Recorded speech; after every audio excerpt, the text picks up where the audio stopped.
Welcome to Baby Boomer Tales. My name's Jim. You can find us at babyboomertales.com.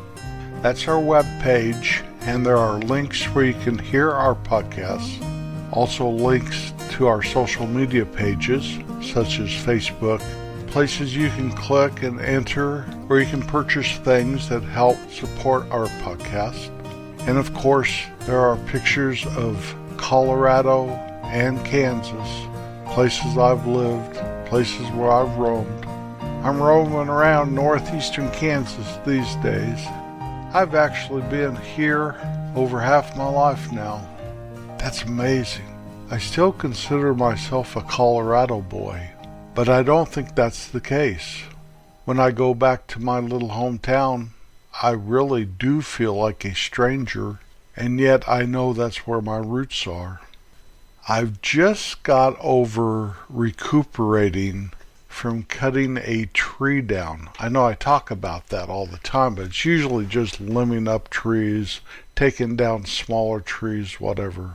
This tree is, or was, part of a big old hedge tree. When I say hedge tree, the official name of the tree is an Osage orange.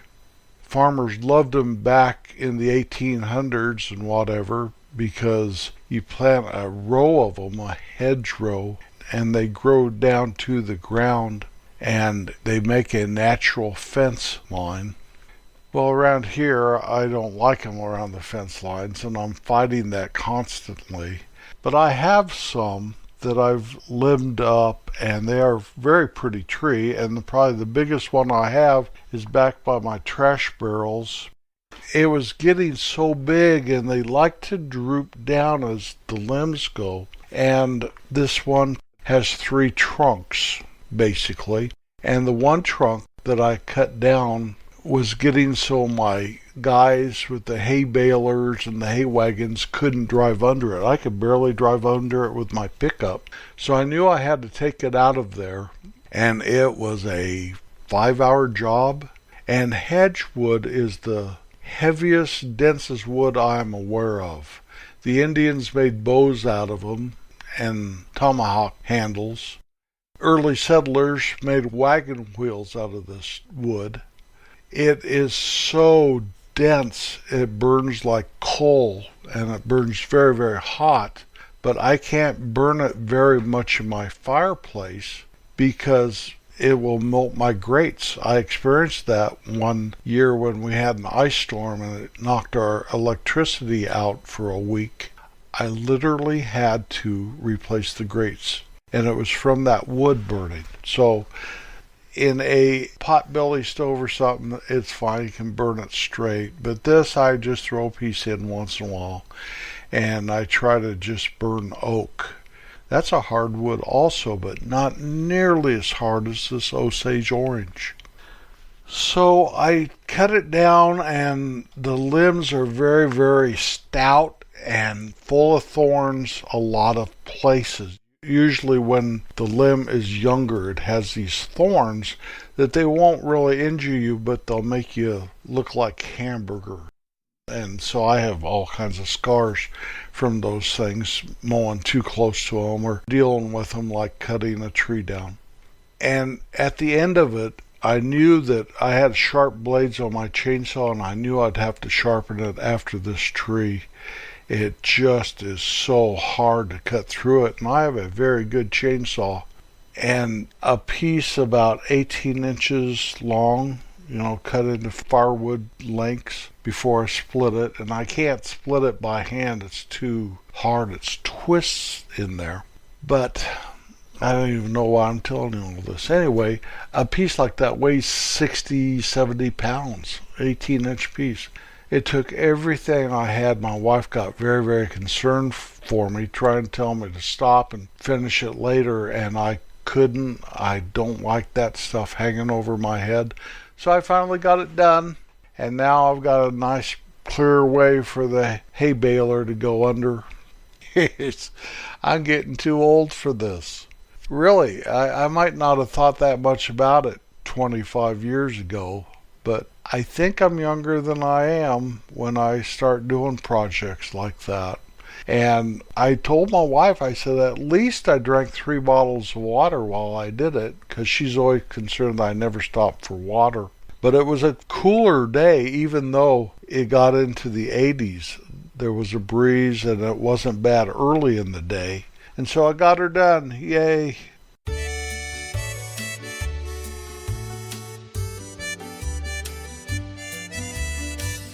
This is the top 10 songs of 1967. That is the top 10 popular songs for the entire year of 1967. Number 10, Groovin', Young Rascals. Number 9, Something Stupid, Frank and Nancy Sinatra. Number 8, by the Music Explosion, Little Bit of Soul. Number 7, The Letter, by the Box Tops. Number 6, by the Turtles, Happy Together. Number 5, Can't Take My Eyes Off You, Frankie Valli. Number 4, Ode to Billy Joe, Bobby Gentry. Number 3, by the Association, Wendy.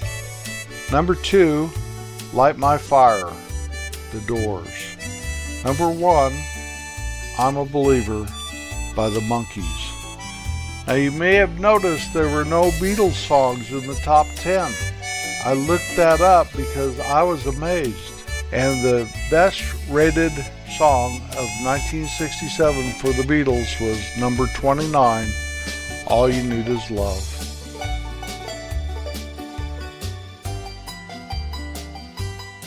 I went up to Nebraska to kind of find my roots, where my dad came from, where my grandparents lived up there.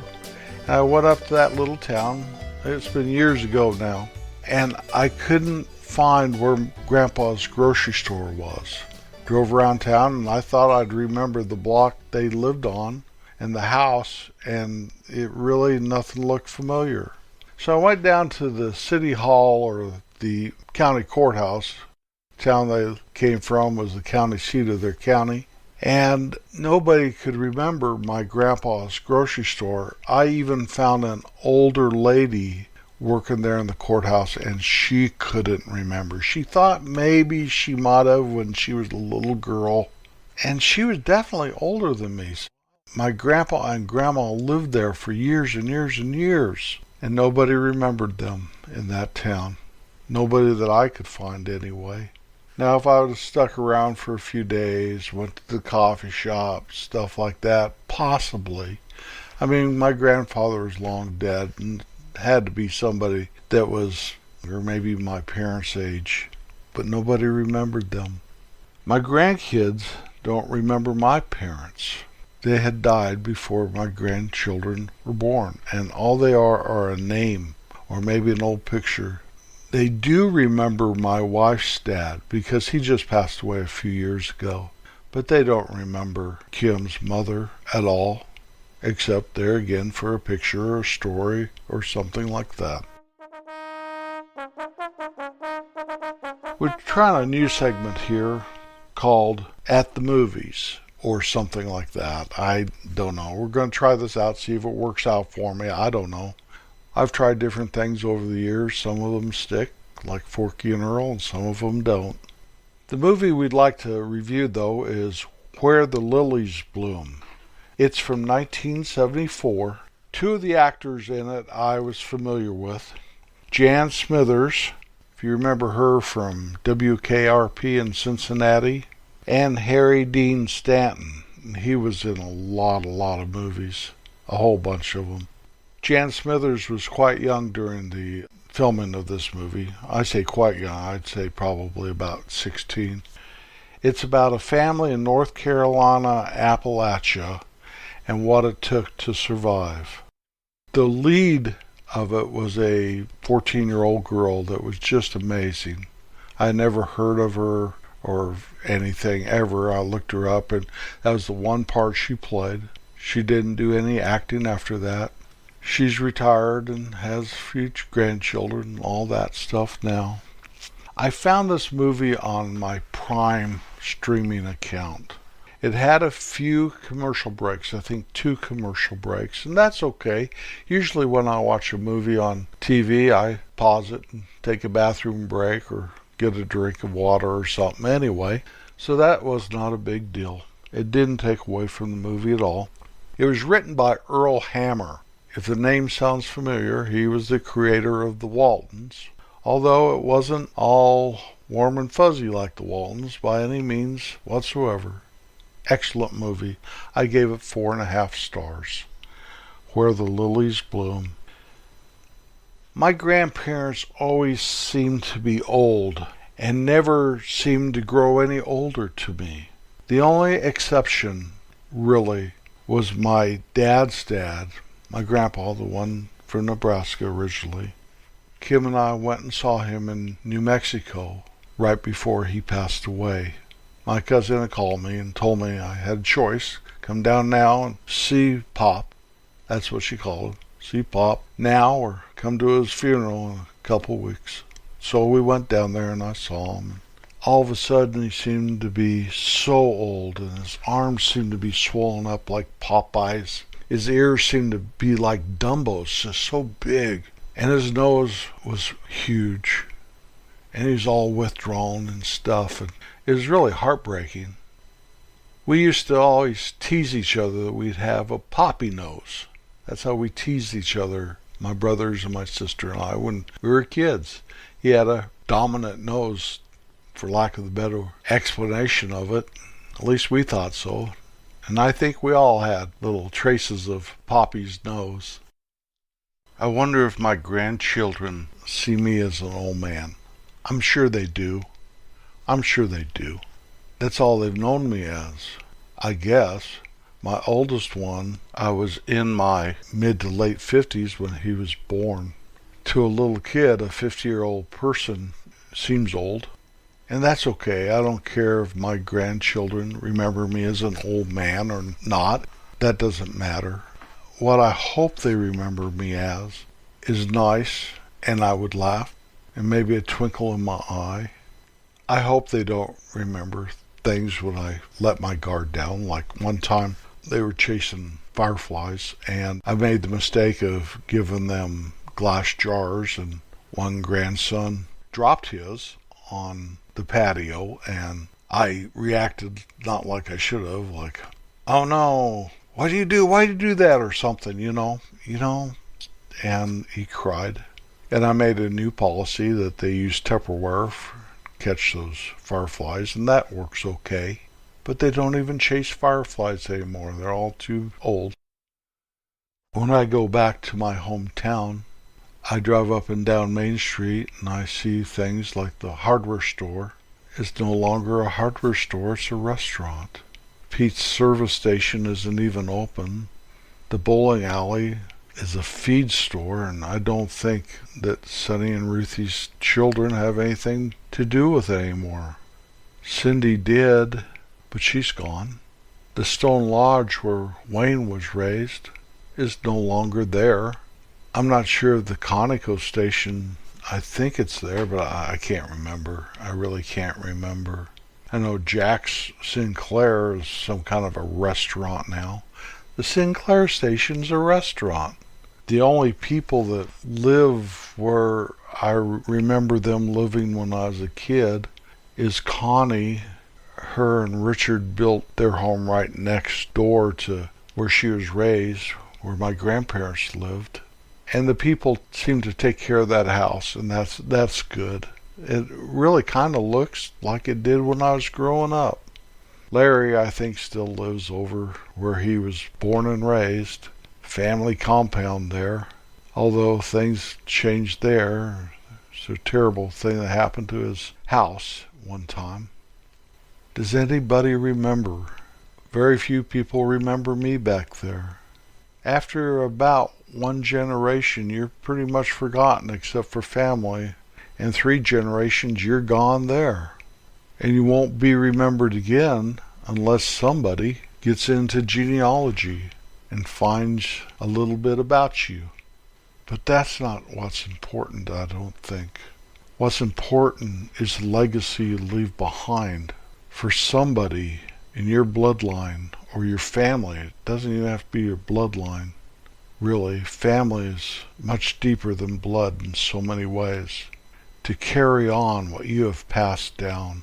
I hope, I pray that I pass down kindness and goodness and love and a smile.